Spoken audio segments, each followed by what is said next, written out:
नमस्कार दोस्तों, मैं हूं प्रशांत और स्वागत है आपका प्रतियोगिता दर्पण में। आज हम बात करने जा रहे हैं सेडिशन के बारे में। हाल ही में 22nd law commission of India की एक रिपोर्ट आती है और इस रिपोर्ट में रिकमेंड किया जाता है कि सेक्शन 124A यानी कि सेडिशन को अपहोल्ड किया जाए और इसे रहने दिया जाए, इसे रिपील ना किया जाए। साथ ही रिपोर्ट कुछ रिकमेंडेशंस देती है, कुछ सेफगार्ड्स के लिए और कुछ पनिशमेंट को बढ़ाने के लिए भी रिकमेंडेशंस देती है। तो आज हम डिटेल से डिस्कस करेंगे क्या है सेडिशंस, पास्ट में क्या क्या इश्यूज रहे हैं सेडिशंस को लेकर के और रिपोर्ट ने क्या रिकमेंड किया है।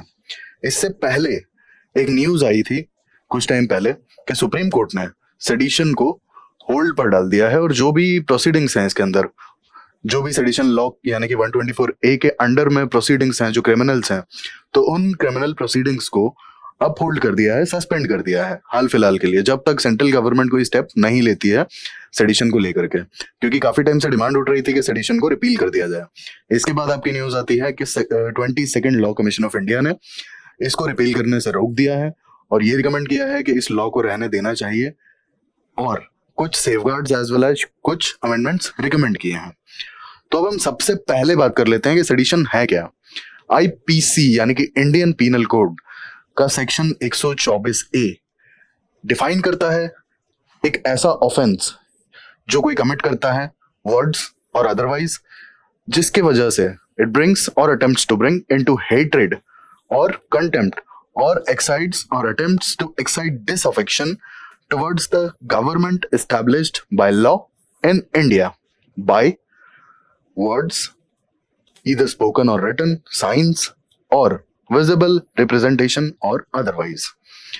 अब basically sedition law is about अगर जो गवर्नमेंट, जो डेमोक्रेटिकली इलेक्टेड गवर्नमेंट है, उसके अगेंस्ट किसी भी तरह का डिसअफेक्शन अगर एक्साइट किया जाता है या फिर हेट्रेड एक्साइट की जाती है, वो सेडिशन होता है। अगर आपके वर्ड से, अगर आपके साइन से या फिर आपकी विजिबल रिप्रेजेंटेशन से गवर्नमेंट एस्टैब्लिश्ड बाय लॉ के अगेंस्ट डिसअफेक्शन या फिर हेट्रेड अगर आप फैलाते हैं तो आपके ऊपर सेडिशन लगाया जाएगा। सेडिशन लॉ ये कहता है। अब ये तो बहुत ओपन एंडेड डेफिनेशन हो जाती है।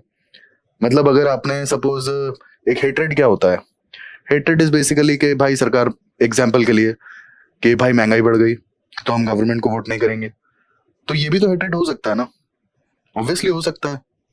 तो हम इसे आगे डिटेल में डिस्कस करेंगे कि कौन कौन से सुप्रीम कोर्ट के वो वर्डिक्ट्स हैं जिसमें इसे बहुत सही तरीके से डिफाइन किया गया है और बताया गया है कहाँ सेडिशन लगना चाहिए, कहाँ नहीं लगना चाहिए।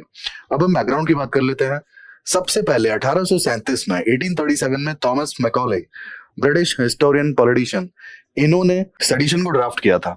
लेकिन जब 1860 में आईपीसी को इनैक्ट किया गया तो सेडिशन को उसमें ऐड नहीं किया गया।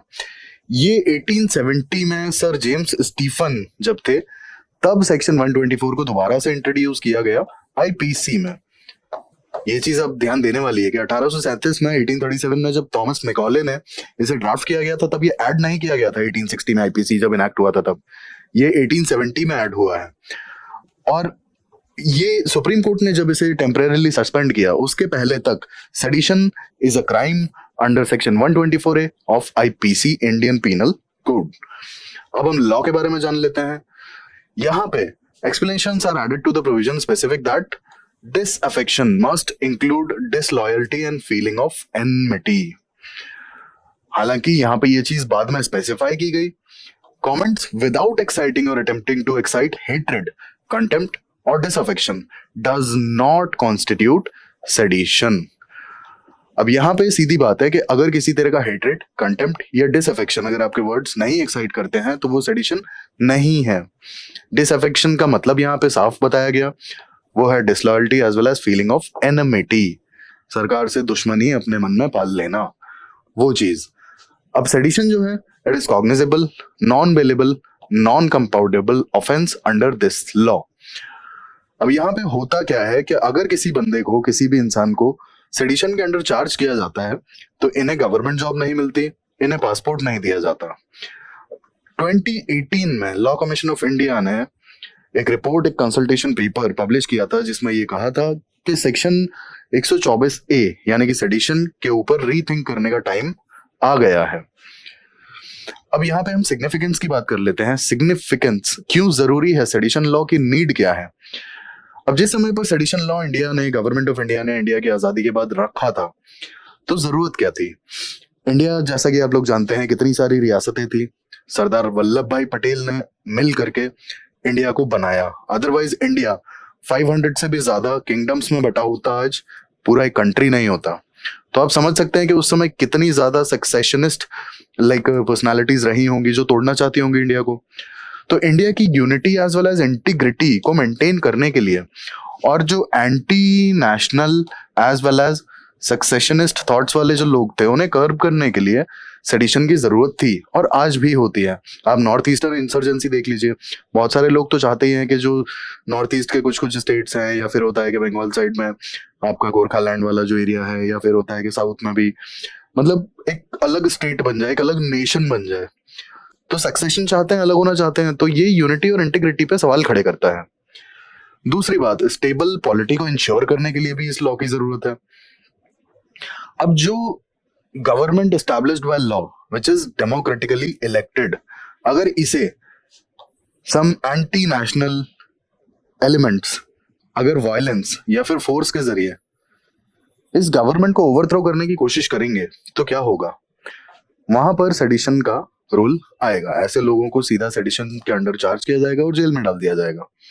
तो किसी भी स्टेट की स्टेबल पॉलिटी या फिर गवर्नमेंट स्टेबिलिटी के लिए भी ये लॉ जरूरी है। Then power of contempt, obviously government के पास में कंटेम्प्ट की पावर्स होना चाहिए। Then public order. अब यहाँ पे सुप्रीम कोर्ट के कुछ वर्डिक्ट्स हैं, उसमें सीधा सीधा ये कहा गया है कि जब तक वायलेंस और लॉ एंड ऑर्डर इशू नहीं होता है किसी के स्पीच से, तब तक उसे सेडिशन में काउंट नहीं करना चाहिए। ठीक है, गवर्नमेंट की पॉलिसीज को क्रिटिसाइज करना गलत बात नहीं है, उसे हम सेडिशन के अंडर चार्ज नहीं कर सकते हैं। And lastly, reasonable restrictions. अब आर्टिकल 19 के तहत भी तो रीजनेबल रेस्ट्रिक्शंस के लिए गवर्नमेंट के पास पावर्स है। हर किसी को कुछ रीजनेबल रेस्ट्रिक्शंस हैं जहां पे हर किसी को बहुत सब कुछ बोलने के लिए राइट्स नहीं है, तो वो रीजनेबल रेस्ट्रिक्शन यहाँ भी तो लगाए जा सकते हैं सेडिशन के रूप में। तो दैट्स व्हाई ये लॉ सिग्निफिकेंट है, इसकी जरूरत है। अब यहाँ पे हम आर्ग्यूमेंट्स अगेंस्ट में बात करेंगे कि इशू क्या है इस लॉ को लेकर के, प्रॉब्लम क्या है, क्यों इतने एक्टिविस्ट और इतने ज्यादा लोग इसके अगेंस्ट हैं इस लॉ के, और क्यों चाहते हैं कि इसे रिपील कर दिया जाए। अब यहाँ पे सबसे पहला जो पॉइंट आता है वो आता है रेमिनिस्सेंस of colonial era. Lokmanya Tilak, Mahatma Gandhi, Jawaharlal Nehru और भगत सिंह जैसे जो हमारे फ्रीडम स्ट्रगल था, इसके जो लीडर्स थे, इन्हें सेडिशन के अंडर चार्ज किया गया है। अब ऑब्वियस सी बात है कि लोग यही कहेंगे कि ये कॉलोनियल एरा का एक सिंबल है, और जब हमारे लीडर्स को इसके अंडर चार्ज किया गया था और जबकि ये सही थे तब भी, तो इसे हमने क्यों रखा है, और इस लॉ को तो अब तक रिपील कर देना चाहिए। ठीक है, और यहाँ पे एक और खास बात है कि 1977 में ब्रिटेन ऑलरेडी इसे रिपील कर चुका है, और जबकि कहीं ना कहीं ब्रिटिशर्स ये हमें देकर गए और हम आज तक इसे कैरी फॉरवर्ड करके चल रहे हैं। दूसरी बात आती है कॉन्स्टिट्यूएंट असेंबली का स्टैंड। कॉन्स्टिट्यूएंट असेंबली सख्त खिलाफ थी, इन्होंने सपोर्ट नहीं किया था कि सेडिशन को कॉन्स्टिट्यूशन में ऐड किया जाए। इन्हें यह लगा था कि जो लोगों की फ्रीडम ऑफ स्पीच है उसे सेडिशन का लॉ कर्ब कर देगा, फ्रीडम ऑफ स्पीच को। इसके बाद रिप्रेसिंग डेमोक्रेटिक वैल्यूज। अब एक तरीके से अगर गवर्नमेंट के खिलाफ कोई कुछ भी बोलेगा और उसे जेल में डाल दिया जाएगा, तो वो तो कहीं ना कहीं ऑटोक्रेसी हो जाएगा ना कि वो डेमोक्रेसी रह जाएगा। Then curbing dissent. अब कई बार क्या होता है कि जो डिसेंट होता है, डिसेंट को कर्ब करने के लिए भी सेडिशन लॉ का यूज किया जाता है। जैसे कुछ केसेस में ऐसा देखने को मिलता है कि अगर कोई गवर्नमेंट के अगेंस्ट बोल रहा है, गवर्नमेंट की पॉलिसीज को क्रिटिसाइज कर रहे हैं, गवर्नमेंट के खर्चों को क्रिटिसाइज कर रहे हैं, तो उन्हें कई बार सेडिशन लॉ लगा के जेल में डाल दिया जाता है चुप कराने के लिए। अब कोई अगर गवर्नमेंट की पॉलिसीज से खुश नहीं है तो उसे बोलने का अधिकार है, क्रिटिसाइज करने का अधिकार है। Healthy criticism is always welcomed in democracy. अब ऐसे केस में अगर किसी को चुप कराने के लिए उसे जेल में डाल दिया जाता है तो वो तो ऑब्वियसली गलत है। अब यहाँ पे एनसीआरबी की जो रिपोर्ट है ना, एनसीआरबी की रिपोर्ट इस ओर इशारा करती है कि यहाँ पे जो कन्विक्शन है सेडिशन में वो 3 से 30% के बीच में है बस। अब इतना लो कन्विक्शन रेट है यहाँ पे, और पेंडेंसी बहुत हाई है। Pendency is about 95%। जितने केसेस हैं उसके 5% भी डील नहीं हो पा रहे हैं कोर्ट से। तो ऑब्वियसली बात है कि यहाँ पे पेंडेंसी तो बहुत हाई है और कन्विक्शन बहुत लो है। तो इस लॉ की जरूरत क्या है? इसका मतलब कहीं ना कहीं बहुत सारे फर्जी केसेस भी फाइल किए जाते होंगे, या फिर कोई सॉलिड प्रूफ है ही नहीं जिनके खिलाफ केसेस फाइल हो रहे हैं। तो ये हमने कंसर्न्स पे बात की कि कंसर्न्स क्या थे। अब हम सुप्रीम कोर्ट जजमेंट्स की बात कर लेते हैं, क्योंकि सेडिशन लॉ बहुत ज्यादा ओपन एंडेड लॉ था और यहाँ पे काफी चेंजेस की गुंजाइश थी और सुप्रीम कोर्ट जजमेंट्स के साथ में ये इवॉल्व भी किया है। अब सबसे पहले आता है यहाँ पे Romesh Thappar versus state of Madras. अब यहाँ पे ये क्लियरली बताया गया, सुप्रीम कोर्ट ने क्लियरली कहा कि गवर्नमेंट को क्रिटिसाइज करना जिससे कि डिसअफेक्शन या फिर बैड फीलिंग्स गवर्नमेंट के लिए अगर आ जाती है लोगों के मन में, ये सेडिशन नहीं है। आप गवर्नमेंट पॉलिसीज को, गवर्नमेंट को क्रिटिसाइज कर सकते हो, उन्हें क्रिटिसाइज करने में कोई दिक्कत नहीं है।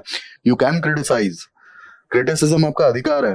अनटिल एंड अनलेस आपके क्रिटिसिज्म से किसी तरह का सिक्योरिटी या लॉ एंड ऑर्डर या फिर गवर्नमेंट को ओवरथ्रो करने की बात नहीं आती है आगे, आप क्रिटिसाइज कर सकते हो। And criticism is not a part of sedition. ये चीज Romesh Thapar versus state of Madras में कही गई। इसके बाद आता है Balwant Singh versus state of Punjab.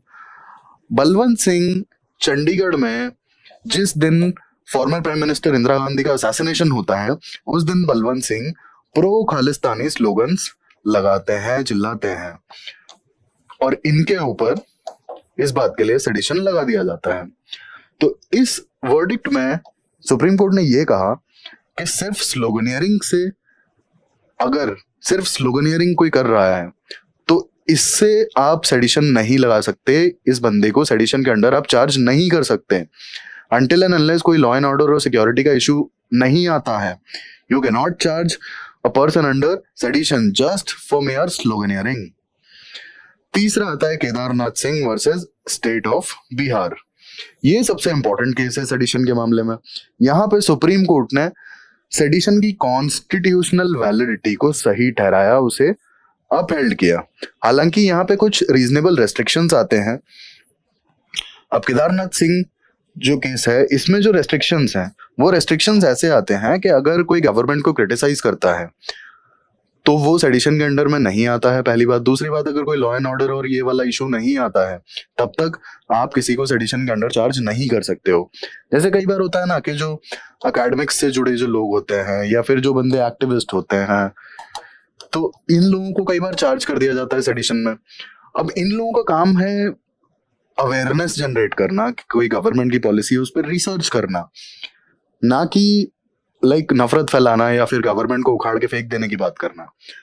तो ये चीज, ये रेस्ट्रिक्शन केदारनाथ सिंह केस में गवर्नमेंट सुप्रीम कोर्ट ने क्लैरिफाई किया कि अगर किसी तरह का वायलेंस नहीं होता है तो आप मेयर क्रिटिसिज्म पे चार्ज नहीं कर सकते हो अंडर सेडिशन। तो ये हमने बात की सेडिशन के एवोल्यूशन की।